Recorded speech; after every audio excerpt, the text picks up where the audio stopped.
Atonement, the quiet work of making it right with them and with yourself. There is a moment most of us know and few of us name. It comes late, in the car after the meeting, in the dark after the argument, when the noise finally settles and one small, honest voice says, "That was me. I did that." Not the whole of it, maybe, but my part. And my part left a mark on someone. What you do in the next breath decides everything. Some of us run from the voice for years. Some of us collapse into it and never get back up. And some of us, the ones still learning, which is all of us, stay in the room with it and begin the quiet work of making it right. Break the word open, and it will tell you what it wants from you. Atonement, to be made whole again with the person you hurt and with yourself. The world was never about suffering. It was all about coming home. What atonement is not. Hear me on this, because so many of us were taught to atone for things that were never wrong.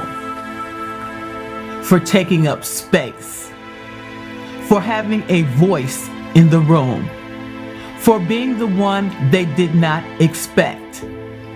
If you have spent a lifetime apologizing for your presence, then your sense of what you owe is tender in all the wrong places.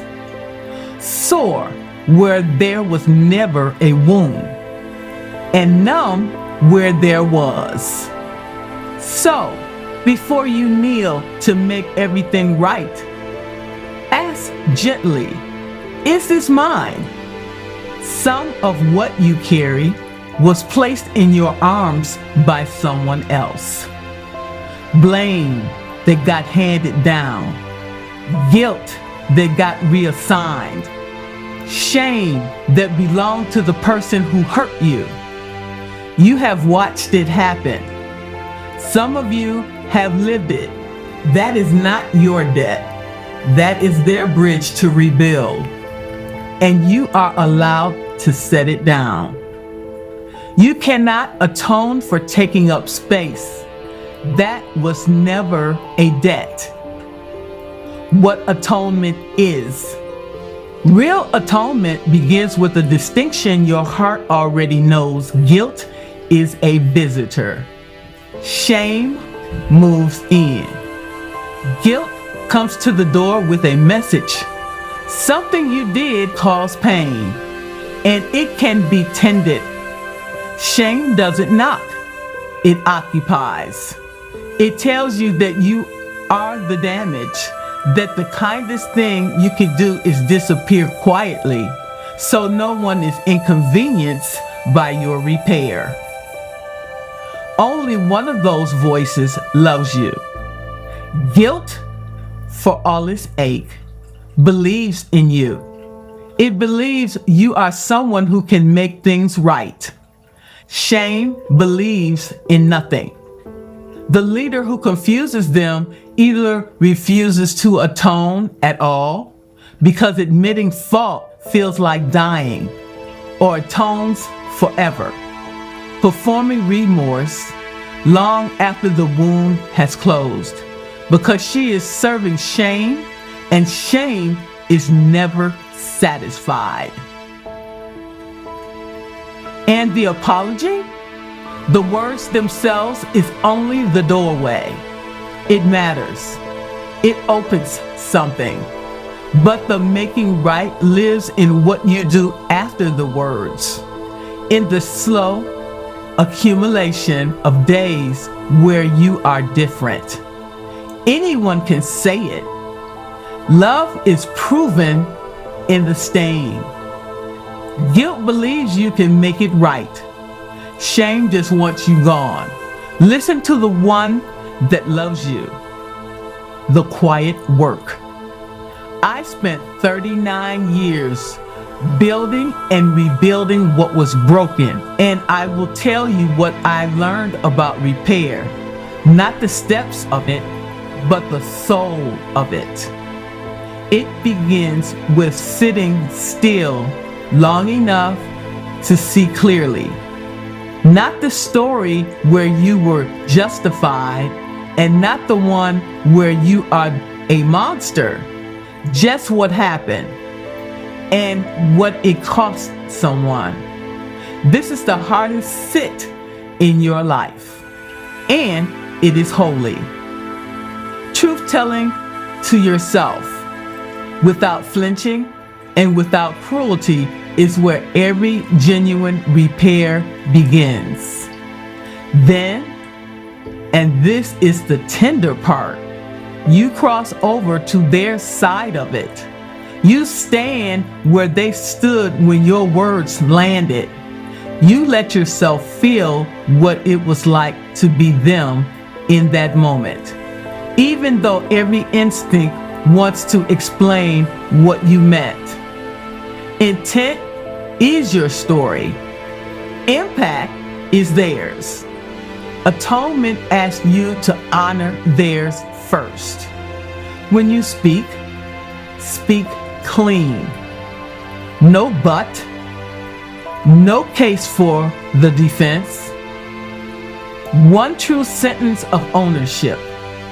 I see what I did, and I see what it cost you. Carries more healing than an hour of context. And then, instead of asking them to design your penance, offer something real. What will be different and how they will know. After that, the work goes quiet. Trust does not come back when you apologize. It comes back slowly, in the unwatched moments, as the new way of being holds its weight day after day. You cannot rush this season. You can only be faithful in it.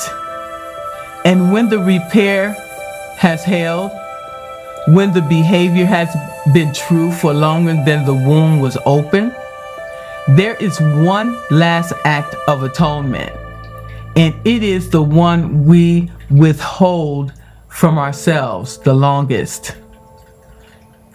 You forgive you, not as indulgence, as completion. A debt that has been paid and paid and paid again is no longer a debt. It is a shrine to shame. You are allowed to stop kneeling there. Forgiving yourself is not letting yourself off. It is letting yourself home. Integration, the leadership reality. Leaders who cannot atone lose their people slowly, not because of the mistake, but because of the hiding. Your team can forgive almost anything you own. What breaks them is watching you refuse. And leaders who overtone lose something quieter. A commander who keeps re-apologizing for a mended bridge teaches everyone, including herself, that nothing she repairs can be trusted. But here is the grace hidden inside all of it. Trust that has been broken and honestly rebuilt is often deeper than trust that was never tested. In the repair, your people learn the thing your best performance could never show them, that when you fail, you will not hide, and when you owe, you will pay in changed behavior, not in performance. That is the leader they will follow into hard terrain. That is the leader worth becoming. The coaching chair. Come and sit with me for a moment. No performance in this chair. Just you and the truth, and someone who is not going anywhere. Somewhere in your life, there is a repair you have been circling, apologizing to it, maybe instead of making it. You know the one. What would making it right actually ask of you? Not the words, the living. And now the other side, the one we don't say out loud. What are you still atoning for that was never yours? Whose hands placed it in your arms? And what has carrying it cost you all these years? Then there is the oldest file, the one you keep on yourself. The repair was made long ago. The behavior was held. Everyone else has crossed that bridge and forgotten it was ever down. Everyone but you. What would it feel like tonight, just for a moment, to sit it down and finally come home to yourself?